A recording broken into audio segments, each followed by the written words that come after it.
Hello friends, today we will learn new topic of basic electronics. Please like, subscribe, share and comment my channel and videos. Subscribe to our channel and share this video. Please press the bell icon. Dear learners, हमारा आज का topic है semiconductor diode. Semiconductor diode पढ़ने से पहले हम जानेंगे what is electronics. Electronics device can be defined as a device in which conduction takes place by the movement of electrons through a vacuum gas और अ सेमीकंडक्टर। इलेक्ट्रॉनिक डिवाइसेस को इस तरीके से डिफ़ाइन कर सकते हैं, एक ऐसी डिवाइस जिसमें कंडक्शन होता है कब, जब इलेक्ट्रॉन्स का मूवमेंट होता है। किसके थ्रू होता है? सेमीकंडक्टर के थ्रू, वैक्यूम के थ्रू या गैस के through. Now the topic is semiconductor, conductor and insulator क्या होते हैं।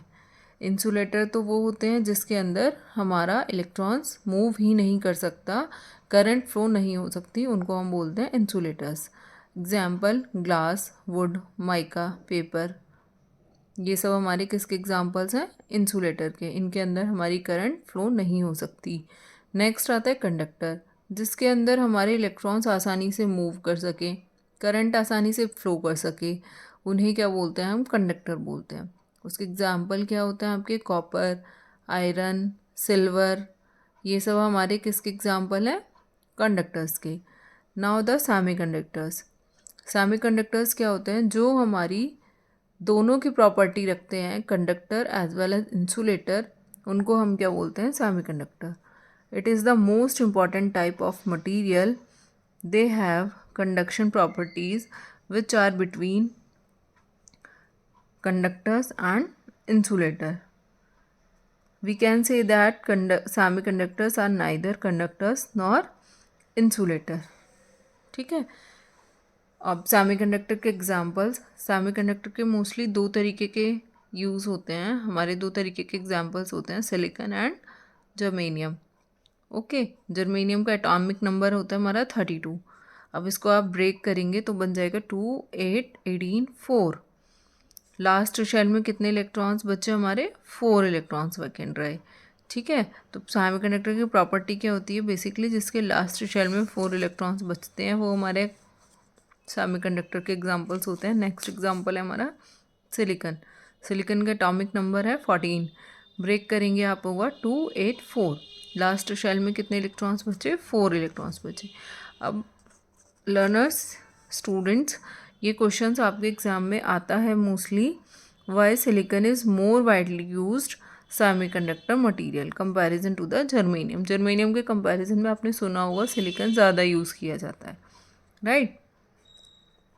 उसका क्या रीज़न है? आप देख रहे हैं यहाँ पे दोनों का डिफरेंस देखेंगे, 1 2 3 4। इसके फोर्थ शेल में 4 इलेक्ट्रॉन बचते हैं, 1 2 3। इसके थर्ड शेल में 4 इलेक्ट्रॉन बचते हैं। This is the main difference. तो पढ़िए, the valence electron in germanium are in fourth shell while those in silicon are in the third shell, that is closer to the nucleus. This means that the germanium valence electrons will need smaller amount of additional energy to escape from the atom. Because this reason, the germanium produces more number of electrons whole pair than silicon. So the leakage current is more in the germanium than silicon. This property makes germanium more unstable at high temperature. इसलिए high temperature पे हमारा जो germanium है वो मोर unstable होता है। इस वजह से हम किसका यूज़ करते हैं? सिलिकॉन का यूज़ करते हैं। Therefore silicon is more widely use material than germanium. Second point हमारा ये होता है, जो हमारा सिलिकॉन है वो ज़्यादा अवेलेबल है, आसानी से हमें मिल जाता है, इसलिए हम सिलिकॉन का भी यूज़ करते हैं, सिलिकॉन का यूज़ ज़्यादा करते हैं। Now classification of semiconductor. Semiconductor are two types, intrinsic and extrinsic. Intrinsic semiconductor are also known as pure semiconductor, extrinsic semiconductor known as impure form. Now extrinsic semiconductor further divided into two parts, p type semiconductor and n type semiconductor. Intrinsic semiconductor का मतलब क्या होता है? Intrinsic semiconductor means pure semiconductor. So intrinsic semiconductor are the semiconductor in the purest possible form equivalent to the insulators silicon or germanium. Now extrinsic semiconductor and doping. Extrinsic semiconductor क्या होता है? Extrinsic semiconductor means impure form, so we can obtain the extrinsic semiconductors from intrinsic ones by adding impurities to them. The process of adding impurities is called as doping. Due to doping, the conductivity of semiconductors increase. Therefore, they are used in manufacturing of all electronic components such as diode, transistors, etc. ठीक है. Now, अगला topic doping. What is doping? ये question भी आपके exam में आता है. What is doping? In the process of doping impurities are added to the pure silicon or germanium and the doped semiconductor is called as an extrinsic semiconductor. The impurities are the materials used for doping. There are two types, donor impurity and acceptor impurity. आगे हम पढ़ेंगे donor और acceptor क्या है. Donor impurity is also known as n-type semiconductor and acceptor impurity. This is n-type semiconductor and this is p-type semiconductor. N-type semiconductor. N-type semiconductor is formed by adding a small amount of pentavalent. It is known as also pentavalent impurity to the pure silicon or germanium material which acts as a base material. The pentavalent element is one which has 5 valence electrons. So some examples are arsenic, antimony, phosphorus. इनका atomic number होता है 33, 51 and 15. जब आप इसको break करोगे तो last shell में कितने इलेक्ट्रॉन्स बचेंगे? हमारे 5 इलेक्ट्रॉन्स बचेंगे. तो सो this is called pentavalent impurity. जिसके लास्ट शेल में 5 इलेक्ट्रॉन्स बचते हैं उन्हें हम क्या बोलते हैं? पेंटावेलेंट इम्प्योरिटी और एन टाइप सेमीकंडक्टर. नाउ कैसे कोवैलेंट बॉन्डिंग होती है देखिए आप. Arsenic 1, 2, 3, 4 and 5. Fifth one is free electron. Fifth valence electrons of arsenic is known as free electrons.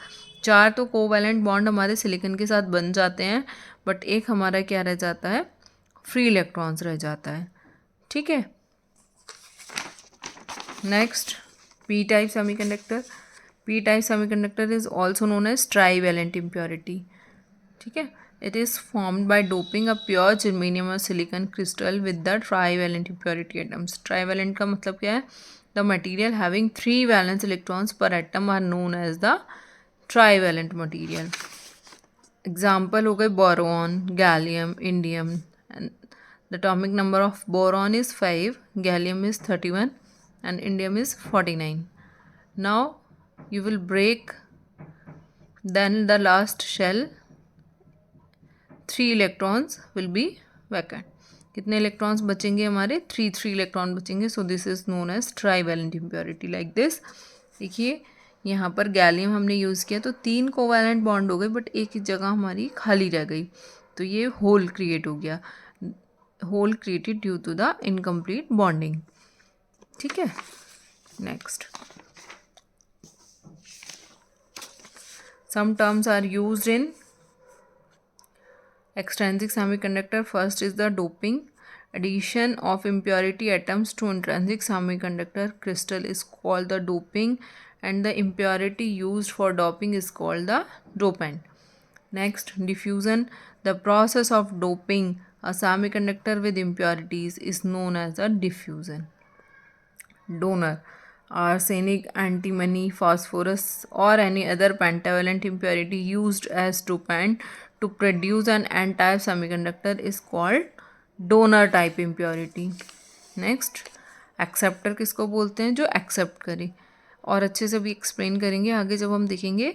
Boron, gallium, indium और any other trivalent impurity used as dopant to produce a p-type semiconductor is called the acceptor type impurity.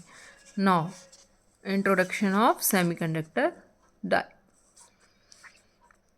This block is for p-type semiconductor and this block is for n-type semiconductor. Some terms are used.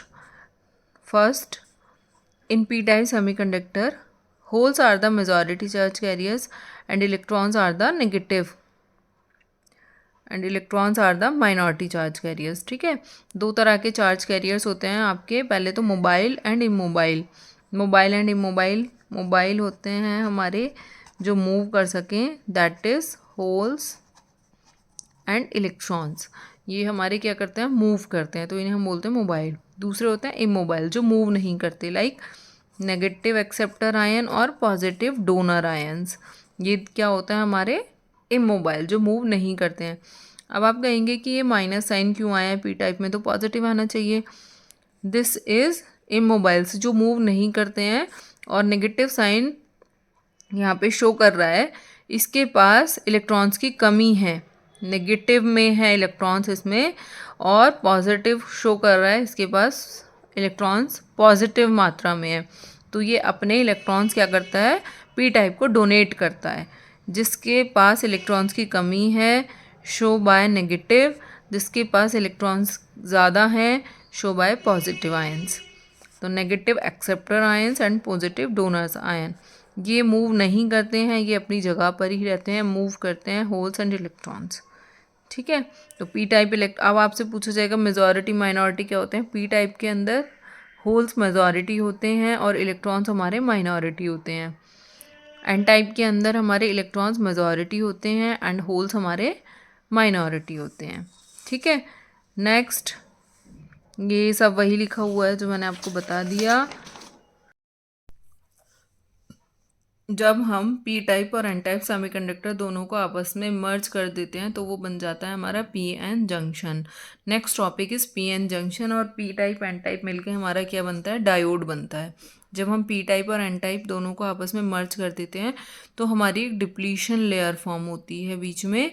ठीक है, तो depletion layer दो तरह से form होती है, एक forward biasing में और दूसरी रिवर्स बाइसिंग में. पढ़िए होता क्या है depletion layer. Due to the recombination process of holes and electrons in N and P-type semiconductor, a large number of positive immobile ions accumulate near the junction on the N side and a large number of negative immobile ions will accumulate on the P side near the junction. The negatively charged ion on the P side will start repelling the electrons which attempt to diffuse into the P side and after some time the diffusion will stop completely. ठीक है, हमारे क्या होते हैं वो आगे देखते हैं. दो तरह की बाइसिंग होती है हमारी, forward biasing and reverse biasing. तो फॉरवर्ड बाइसिंग क्या होती है वो देखिए हमारा, जब हम पी टाइप सेमीकंडक्टर को बैटरी के पॉजिटिव टर्मिनल से ऐड करते हैं. फॉरवर्ड बाइसिंग देखिए क्या है, when an external DC voltage when an external DC voltage is connected in such a way that P region is connected to the positive and N region connected to the negative DC, then the biasing is called forward biasing. Basically biasing का मतलब क्या होता है, biasing का मतलब होता है बांधना. आपस में बांधते किससे हैं, यहाँ पे रस्सी से तो नहीं बांधेंगे, हम बांधेंगे किससे, एक्सटर्नल वोल्टेज सप्लाई, यानी कि पॉजिटिव बैटरी या नेगेटिव बैटरी. हमारी तीन तरह की बाइसिंग होती है. First is no bias. No bias is also. Second one is forward bias and third one is reverse bias. No bias का मतलब है जब हम P टाइप और N टाइप सेमीकंडक्टर को किसी भी बैटरी से नहीं कनेक्ट करेंगे. ये जो बैटरी लगी है यहाँ पे कोई बैटरी नहीं होगी, इस तरीके से अगर हमारे कनेक्शन होंगे उसे हम कंडीशन को बोलते हैं नो बायस कंडीशन. ठीक है, नो बायस कंडीशन में जब हमारी कोई बैटरी नहीं होगी तो हमारी कोई करंट फ्लो नहीं होगी. करंट फ्लो नहीं होगी तो इलेक्ट्रॉन एंड होल्स का मूवमेंट नहीं होगा, और इलेक्ट्रॉन एंड होल्स का मूवमेंट नहीं होगा तो हमारी कोई भी डिप्लीशन लेयर भी फॉर्म नहीं होगी. नेक्स्ट आता है हमारी फॉरवर्ड बाइसिंग. आपको बताया मैंने फॉरवर्ड बाइसिंग क्या होती है. हमारी फॉरवर्ड बाइसिंग में पी टाइप सेमीकंडक्टर को बैटरी के पॉजिटिव से जोड़ते हैं, एन टाइप सेमीकंडक्टर को बैटरी के नेगेटिव से कनेक्ट करते हैं. इस कंडीशन को हम क्या बोलते हैं, फॉरवर्ड बाइसिंग कंडीशन. ठीक है, अब देखिए इसमें करंट एंड किस तरफ मूव कर रही है और करंट की वजह से इलेक्ट्रॉन एंड होल्स किस तरफ मूव कर रहे हैं। आप ये देखिए, करंट हमेशा क्लॉकवाइज डायरेक्शन में मूव करती है, यानी जो करंट की डायरेक्शन होगी वो इस तरीके से होगी, ठीक है, पॉजिटिव टर्मिनल से बैटरी के नेगेटिव टर्मिनल की तरफ। और जब करंट डायरेक्शन ऐसी होगी तो हमारे जितने भी होल्स हैं वो करंट की डायरेक्शन में मूव करेंगे, और जो इतने भी इलेक्ट्रॉन्स हैं वो करंट के अपोजिट डायरेक्शन में। करंट की डायरेक्शन है ऐसे, इस डायरेक्शन में, और इलेक्ट्रॉन्स किस तरफ मूव कर रहे हैं, अपोजिट डायरेक्शन में। तो जितना भी इलेक्ट्रॉन होल पेयर बन रहा है वो हमारा सेंटर एरिया की तरफ बन रहा है ज़्यादा। तो इस वजह से हमारी डिप्लीशन लेयर की जो विड्थ होती है वो कैसी हो जाती है, नैरो हो जाती है। डिप्लीशन लेयर की विड्थ कैसी हो जाती है हमारी इसके अंदर, नैरो हो जाती है। तो हमारे बेसिकली आपको एक्सप्लेन करने के लिए सिर्फ 3 पॉइंट याद रखने हैं। पहला, उनके कनेक्शन। दूसरा, करंट किस डायरेक्शन में मूव कर रही है और करंट की वजह से इलेक्ट्रॉन होल किस डायरेक्शन में मूव कर रहे हैं। एंड थर्ड पॉइंट, डायोड हमारा किस तरीके से बिहेव करता है, पीएन जंक्शन में ओपन स्विच की तरह या क्लोज स्विच की तरह। और तीसरा हमारा फोर्थ पॉइंट है हमारा डिप्लीशन लेयर, उसमें कैसी फॉर्म हुई है। हमें रटना नहीं है, सिर्फ पॉइंट्स को एक्सप्लेन करना है like this. First, in forward biasing, p-type semiconductor is connected with the positive terminal of battery and n-type semiconductor is connected with the negative terminal of battery. First point, so the current will flow from positive terminal to the negative terminal of the battery and holes will move towards the current direction and electrons will move opposite to the current direction. So the whole electron hole pair in more center to the junction. So the depletion layer width is narrow. Okay, and in forward biasing condition, diode is in connected form, यानी कि circuit हमारा काम करेगा। ये हमारी क्या हो गई, फॉरवर्ड बाइसिंग हो गई। आपको देखना है तो ये नोट्स आप देख सकते हैं, इसके अंदर से आप पढ़ सकते हैं। नेक्स्ट आता है हमारा रिवर्स बाइसिंग।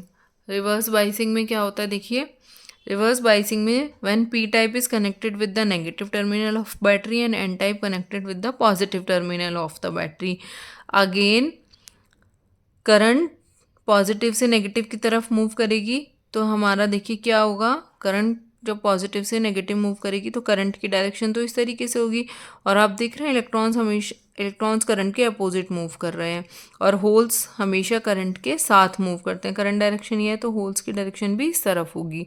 ओके, आप देखेंगे जो होल्स हैं वो घूम के फिर एन रीजन में एंटर करेंगे, सेम ऐसे ही इलेक्ट्रॉन्स इधर से निकल के पी रीजन में एंटर करेंगे। तो हमारी जो डिप्लीशन लेयर की विड्थ होती है वो कैसी हो जाती है, इसके अंदर रिवर्स बाइसिंग के अंदर इंक्रीज हो जाती हैं। ओके, ये हो गई हमारी रिवर्स बाइसिंग की कंडीशन। तो रिवर्स बाइसिंग में भी आप जैसा मैंने उसमें बताया था फॉरवर्ड बाइसिंग में, वैसे ही आप इसके अंदर लिख सकते हैं। अब आपको जो याद रखने वाला पॉइंट होता है वो पॉइंट है, इसके अंदर एक बहुत ही इम्पॉर्टेंट डेफिनेशन आती है, reverse leakage current. What is reverse leakage current, and दूसरा नाम होता है इसका रिवर्स सैचुरेशन करंट। मैं आपको बता रही हूँ, इसमें लिखा हुआ है, आप पढ़ लेना, समझा रही हूँ रिवर्स सैचुरेशन करंट या लीकेज करंट क्या होती है। रिवर्स बाइसिंग में, रिवर्स बाइसिंग के अंदर हमारी करंट फ्लो नहीं करती है, सर्किट हमारा ओपन सर्किट की तरह बिहेव करता है। जब हमारा ओपन सर्किट होता है तो आई की वैल्यू क्या होती है, आइडियली 0 होती है।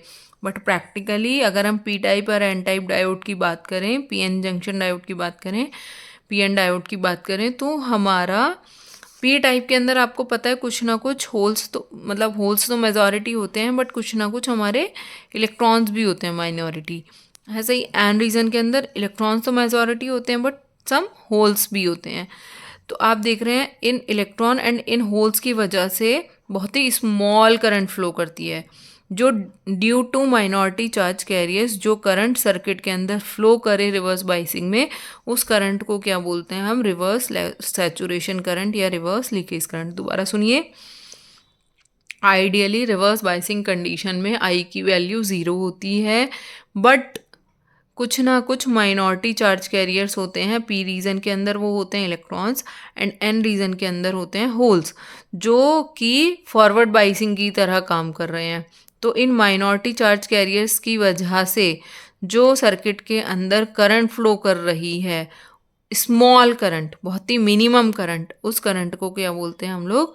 रिवर्स लीकेज करंट और reverse saturation current. All theory will be given in this notes. You can read it, pause the video and read it. Hello friends, please like, subscribe, share and comment the video and press the bell icon.